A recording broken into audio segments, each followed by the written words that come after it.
We've all heard it a million times. The Bible is the inerrant Word of God. It's a perfect historical record of events, inspired by the divine. But what if I told you that some verses in it are so fundamentally, monumentally stupid, they read less like a holy book and more like bad fan fiction? And I don't mean stupid as in, I disagree with the morality. I mean stupid as in, the claims are so transparently false, so easily disproven by basic science and a quick look at actual history, that they completely undermine the idea that these texts are reliable accounts of anything. Today, we're counting down my top 3.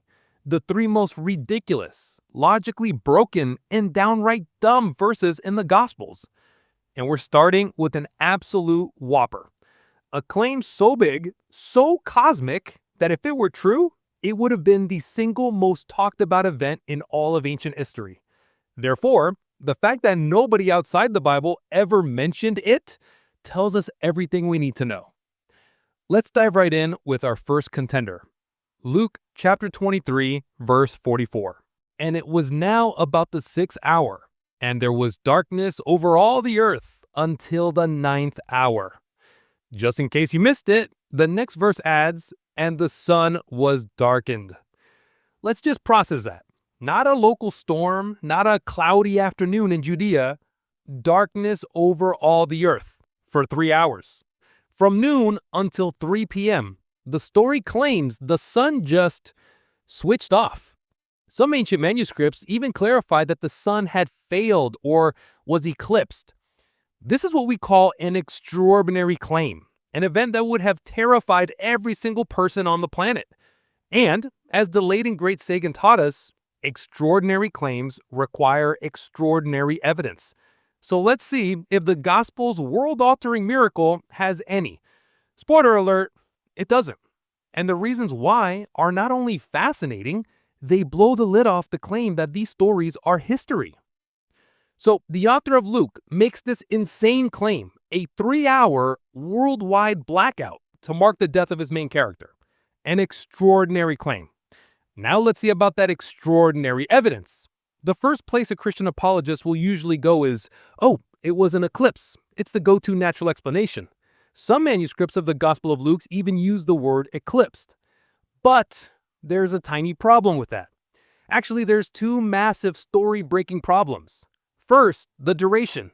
A total solar eclipse, the only kind that can make daytime look like night, is a fleeting, beautiful, and very brief event. The absolute longest one can possibly last is about 7.5 minutes, not 3 hours. A 3-hour eclipse isn't just rare, it's physically impossible. It breaks the known laws of orbital mechanics. But that's not even the dumbest part.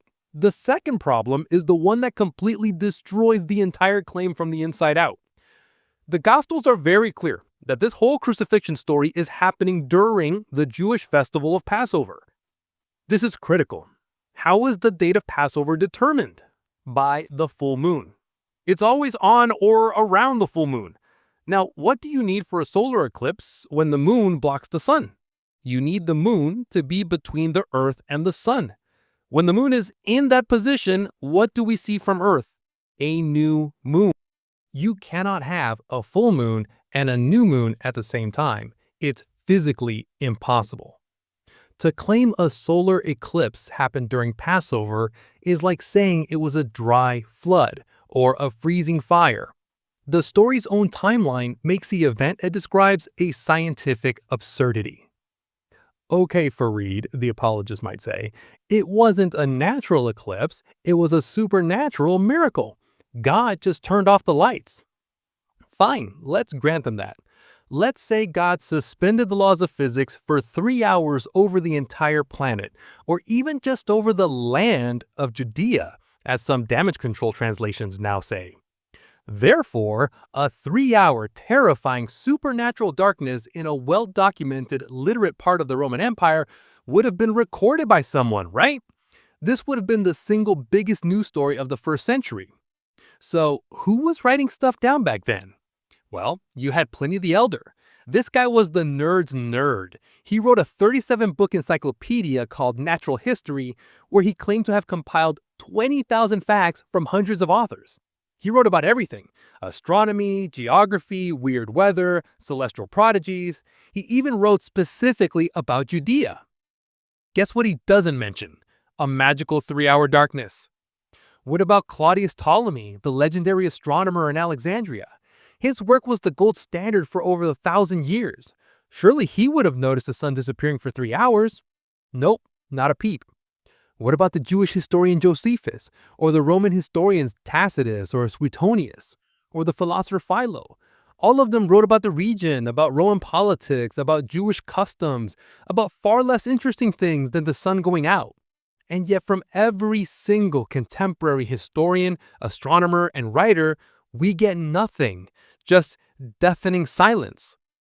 A supernatural event that leaves zero evidence is completely indistinguishable from an event that never happened.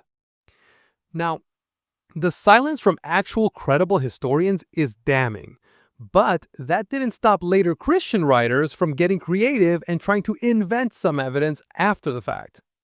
This is where it gets really dishonest. Centuries later, when pagan critics started pointing out how ridiculous the darkness story was, Christian apologists like Origen and Julius Africanus suddenly discovered references to it from a couple of obscure pagan writers named Phlegon and Thales. See, they said, even pagans recorded it. But when you actually look at what they were claiming, the whole thing falls apart. First of all, they aren't quoting eyewitnesses, they're quoting writers who were already long dead. And second, they're misrepresenting them. They basically found a mention by Phlegon of a solar eclipse and an earthquake that happened in Bithynia. Where's Bithynia? It's in modern-day Turkey, over 1,000 kilometers away from Jerusalem. This is the ancient equivalent of feeling a tremor in California, seeing a story about a solar eclipse in Argentina, and then claiming it's proof that a miracle happened in Germany yesterday. It's intellectually bankrupt. They were so desperate for any kind of corroboration that they grabbed a completely unrelated event from a different country and shamelessly tried to link it to their Jesus story. So let's recap. The science is impossible. The credible historical record is completely silent. And the proof offered by apologists is a joke built on misquoting unrelated events. Therefore, if the story isn't a record of a scientific or historical event, what is it? Where did the writer of Luke get this idea for a noontime darkness? He stole it. He lifted it right out of the Jewish scriptures. Check out the book of Amos, chapter 8, verse 9. In it, the prophet is describing a future day of the Lord, and God supposedly says, "On that day, I will make the sun go down at noon and darken the earth in broad daylight." Sound familiar? It's all there. The sun going dark. At noon, the 6th hour. The author of Luke wasn't a historian recording a bizarre event he'd heard about. He was a storyteller, a writer of religious fiction, digging through the greatest hits of Jewish prophecy to find cool, dramatic things to make his characters that seem more epic and cosmically important.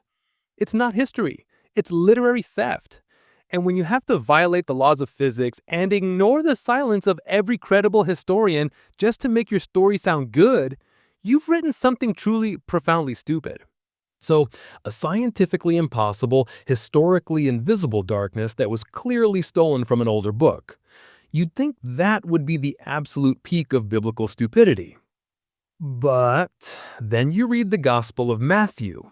The author of Matthew seems to have read the earlier versions of the story and thought, "That's it? An earthquake and a torn curtain? Hold my wine." He clearly decided the story needed more flair, more spectacle. So he adds this little gem right after his Jesus character dies, starting at chapter 27, verse 52. The tombs also were opened, and many bodies of the saints who had fallen asleep were raised. And coming out of the tombs after his resurrection, they went into the holy city and appeared to many. Let's not mince words here. That's a zombie apocalypse, right in the middle of Jerusalem. The author is claiming that when his hero died, an earthquake popped open a bunch of graves, and a crowd of long-dead saints, reanimated, got up and took a stroll into town to show themselves off to people. The Walking Dead Judea edition. This isn't just stupid, this is B-movie level stupid. So you have a horde of holy zombies wandering through the capital city, a sight that was supposedly witnessed by many people. Therefore, you'd expect this to be a pretty big deal, right? This is an event that would make a 3-hour darkness look like a minor weather disturbance. This would be the single most shocking, terrifying, and unforgettable event in Jewish history. So who wrote about it? Mark? Nope. Luke? Not a word. John? Doesn't mention it. The writer we call Paul never brings it up. The Jewish historian Josephus, who lived in Jerusalem and wrote extensively about its history and weird cults, complete silence. Not one single writer, inside or outside the Bible, corroborates the story of the Jerusalem zombie apocalypse. It's almost as if an event that leaves no evidence never happened. But the historical silence isn't even the only problem. The author of Matthew, in his desperate attempt to make his story more epic, created a massive theological plot hole for himself. See, a core idea in early Christian theology, pushed heavily in the letters attributed to Paul, is that Jesus was the first fruits of the resurrection, the first one to conquer death. He's number one. But if these saints were resurrected when Jesus died on Friday afternoon, then they were. They were the first fruits, not Jesus. In his own story, Jesus just got selected to sloppy seconds. The author of Matthew apparently realized he'd written himself into a corner, so he tries to patch it with one of the clumsiest bits of editing in the entire book. He adds the line that the saints only went into the city after his resurrection. Think about what that means. The earthquake happens, the tombs crack open, the saints reanimate, and then they just, hang out? They loiter in their open graves for a day and a half, just chilling, waiting for Jesus to rise on Sunday morning so he can technically be first? The image is hilarious. It's not divine inspiration, it's terrible writing and sloppy damage control. So this zombie story is historically invisible and a theological disaster. Therefore, we have to ask the same question we asked about the darkness. If it didn't actually happen, where did the author get this bonkers idea? You already know the answer. He went digging in the Old Testament bargain bin. He was creating a remix. He grabbed the line from the prophet Ezekiel, who wrote about God saying, "I will open your graves." He mashed it up with the line from Isaiah, who promised, "Your dead shall live, their bodies shall rise." He threw in some themes from Daniel about the saints of the Most High being vindicated. The author of Matthew wasn't a historian. He was a DJ, sampling old prophetic tracks to create a fulfillment mixtape for his hero. He wasn't recording an event, he was crafting a myth. And in the process, he gave us one of the most entertainingly stupid verses in all of ancient literature. All right, we've had a cosmic light show that breaks the laws of physics and a zombie apocalypse that nobody noticed. For our final contender for the most stupid verse, we're dialing back the supernatural spectacle just a little bit. This one is a bit more subtle, more theological, but it's just as dumb when you stop for 2 seconds and apply a little bit of practical real-world logic. Let's talk about the tearing of the temple veil. The story found in 3 of the Gospels goes like this. At the exact moment the Jesus character dies, the gigantic sacred curtain hanging in the Jerusalem temple mysteriously rips in two from top to bottom. Now, even I can admit, the symbolism is obvious. It's Theology 101. The veil was the barrier separating the Holy of Holies, the supposed dwelling place of God on earth, from regular people. By tearing it, the story is saying that the death of this character has destroyed that barrier. God is now accessible to everyone through this new faith. Yada, yada, yada. It's a powerful metaphor. It's a nice bit of symbolism.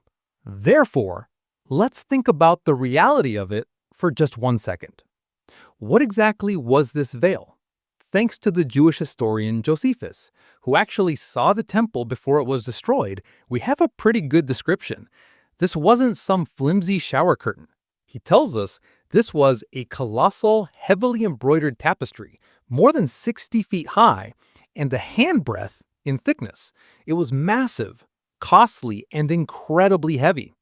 So this gigantic, sacred centerpiece of Jewish worship is supernaturally ripped from top to bottom.